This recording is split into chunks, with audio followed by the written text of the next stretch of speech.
Good evening and thank you for tuning into Essay Today. I'm Topher Lane. Tonight we will cover the latest developments in the Student Association, and PR Director Lyle Weston and Stephanie Haber are here to talk about the Student Leadership Conference. Essay Today starts right now.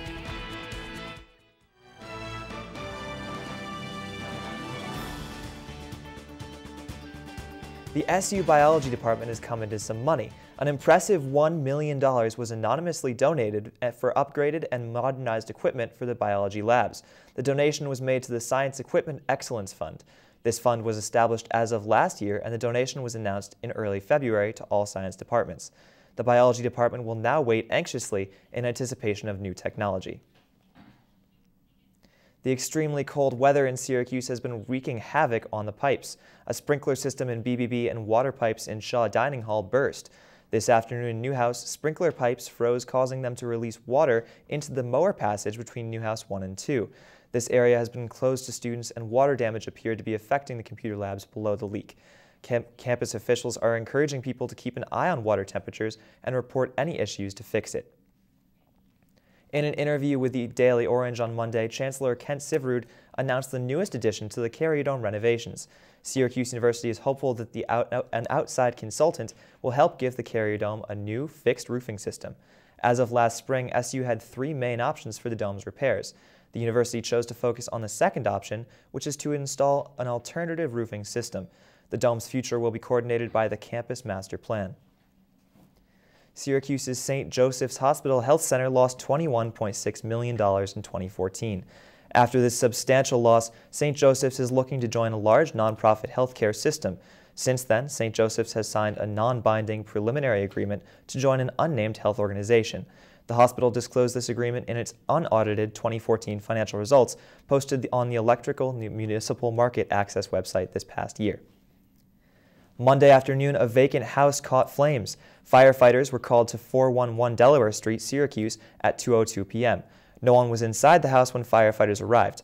A mere 15 minutes were needed to extinguish the flames, and Syracuse Fire Lieutenant Joe Galloway notes that the gas was shut off in the house, but that there was still power on the second-floor apartment at the time of the incident. Galloway urges anyone with information to contact the Syracuse police. Fat Tuesday, better known as Mardi Gras, is here. This holiday may be known to some as an excuse to get intoxicated before the six weeks of sacrifice, better known as Lent. However, it is so much more. Take the holiday's purple, gold, and green beads, for example. These beads signify justice, power, and faith. And the masks are typically a fun part of Mardi Gras, cannot be worn on the parade floats. It's illegal. Many people will celebrate this holiday all around the world, including Venice, Colombia, Brazil, and the one closest to home, New Orleans, Louisiana. President Obama's executive action on immigration can't go forward for now. A federal judge blocked it last night, saying that the White House didn't allow long enough period for notification and comment. The block is a temporary one that will stay in place until the federal suit that 26 states filed against Obama on the bill is decided. Obama's plan hopes to prevent deportation for as many as 5 million undocumented immigrants. The 3-day-old Ukrainian ceasefire is falling apart. Fighting between the Ukrainian government and pro-Russian separatists continues today in Debaltseve. A strategic railroad hub and 5 Ukrainian service members have been killed in the past 24 hours. The UN was scheduled to meet today to consider a resolution encouraging all parties to honor the ceasefire. ISIS militants are continuing their campaign of terror in the Middle East. They reportedly burned 45 people to death in a western Iraqi town today. The identities of the victims have not been confirmed. The town is only 5 miles away from an airbase where U.S. troops are training Iraqi soldiers. And joining us today in studio to deliver the weekly essay address is Student Association PR Chair Lyle Weston. Lyle, good evening. Good evening, everybody. I'm Lyle Weston, Director of Public Relations for the Student Association. Last week at the Assembly meeting, the Student Association Assembly passed 2 important referendums. The first was to push the university to allow transfer students to rush for an academic or social fraternity or sorority their first semester on campus. In order to do this, they would need a minimum cumulative GPA of 3.2 from their previous institution and be a full-time student on campus. The second referendum was regarding medical amnesty. The Student Association has called upon Syracuse University to create a medical amnesty policy. This policy will exempt students who seek emergency attention for themselves or someone else related to use of alcohol from university judicial sanctions. We believe these 2 referendums are important steps toward improving the campus environment for everyone. Don't forget to like the Student Association on Facebook and follow us on Twitter @SA@SU for more information. Thank you. All right, Lyle, really quickly before we take a break, last week, Vice President Danielle Lopez came on the show to do that weekly address, and she said that the heat lamps, which we've been discussing all semester, that one had been installed at College Place. Now, currently, there's no heat lamp at College Place. Could you explain what happened? Sure, Topher. So what happened was the heat lamp was installed, and it was an initial test to make sure that everything would go okay, and they'd be able to install more heat lamps in the future. And so the university is now accepting bids and quotes from more heat lamp companies in order to get more heat lamps, and we hope that that process will be over soon and they'll be able to install more heat lamps in the coming weeks. This is a process that could drag on a little bit longer, but we hope it's done before the end of the semester. Okay, well, on Twitter, @SA@SU, you're saying that this possibly won't be completed until next year. Do we have an idea of a very specific timetable, or is this something we should wait until next year while we're dealing with these freezing temperatures right now? Unfortunately for us and the Student Association, the ball is now in the Syracuse University's hands, and we need them to take the next steps, and all we can do is push them to move forward. We're standing out there in the cold just like you. All right, thanks, Lyle, so much. Coming up, the next latest on your Student Association, and I sit down with SA member Stephanie Haber to talk about the National Leadership Conference. Stay tuned.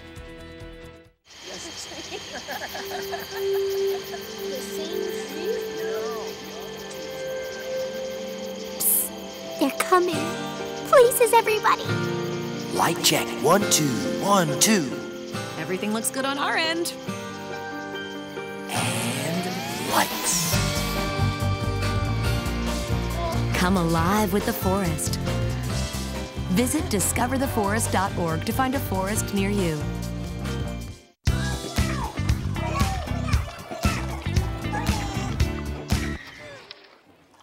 Looks like it's done.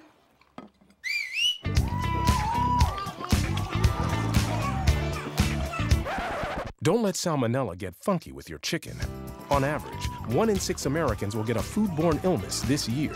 You can't see these microbes, but they might be there. So learn the right temperature to cook each type of meat. Keep your family safe at foodsafety.gov.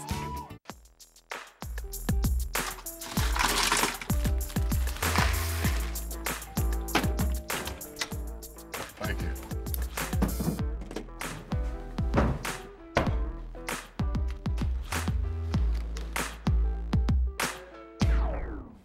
You got a king? Go fish! In your face! In your face! The smallest moments can have the biggest impact on a child's life. Take time to be a dad today.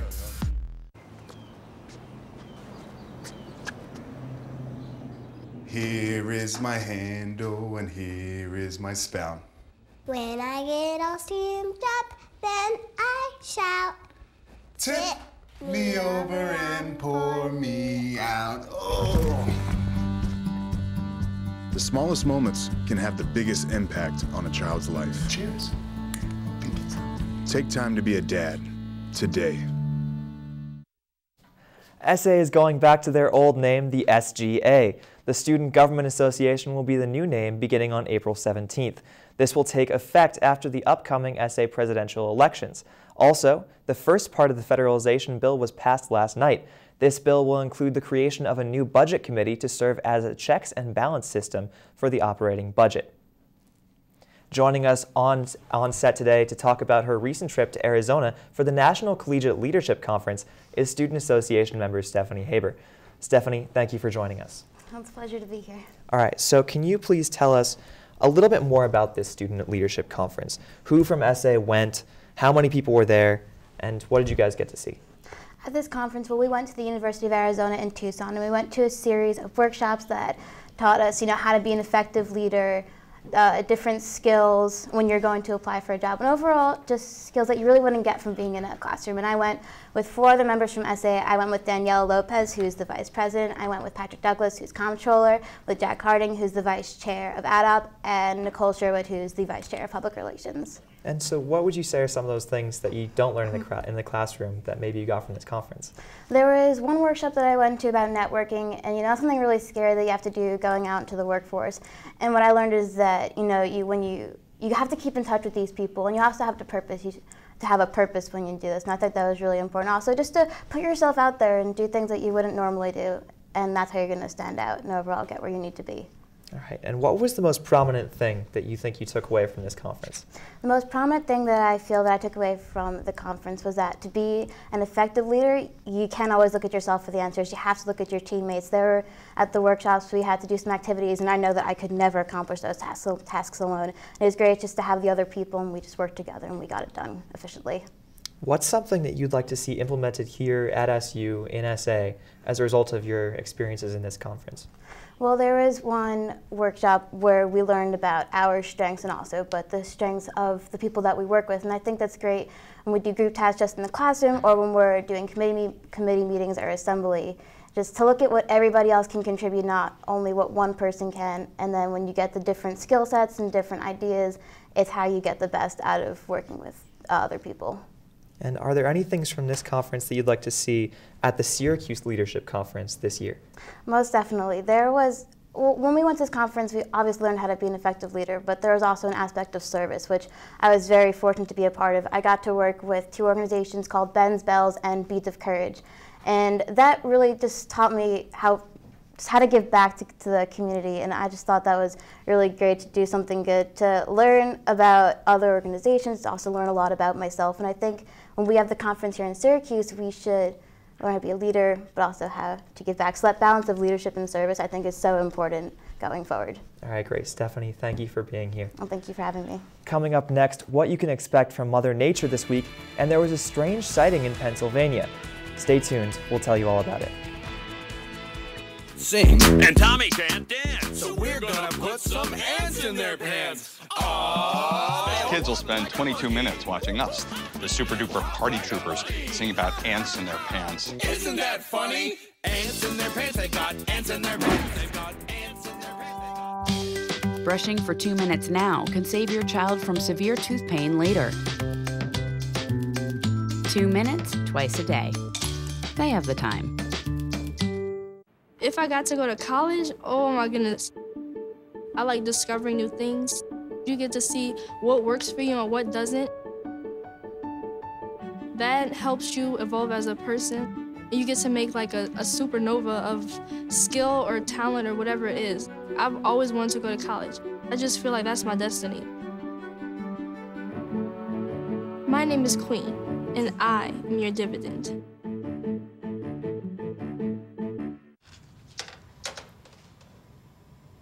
Wow, these are really good. You act surprised.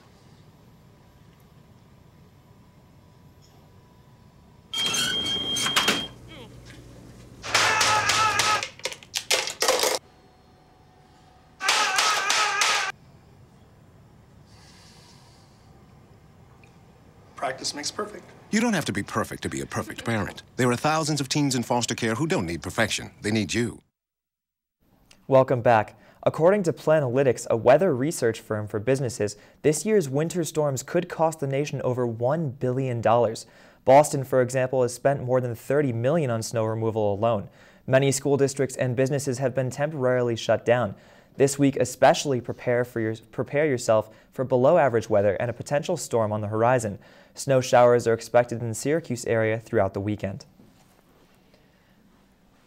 Syracuse basketball is scheduled to take on Louisville tomorrow night at 7, and the men's lacrosse team moved up to number 2 in the coaches' poll after Sunday's game where they crushed Cornell, the number 10 team. Hot dog fans around the world were saddened to learn that the Oscar Mayer Wiener Mobile crashed in Pennsylvania. The front bun of the car was broken off and the windshield shattered after the 27-foot Wiener plowed into a pole after sliding off the road, but it remained erect on all 4 wheels. According to the police, the crash may have been caused by a small amount of snow on the road. The Wienermobile was invented in 1936, and today thousands of people apply to drive one of the 8 Wieners around the country each year. Representatives of the company promise the car will soon be fixed. Well, that will do it for us today. Tune in tomorrow for Citrus TV News Live at 6. I'm Topher Lane. Have a good night, Syracuse.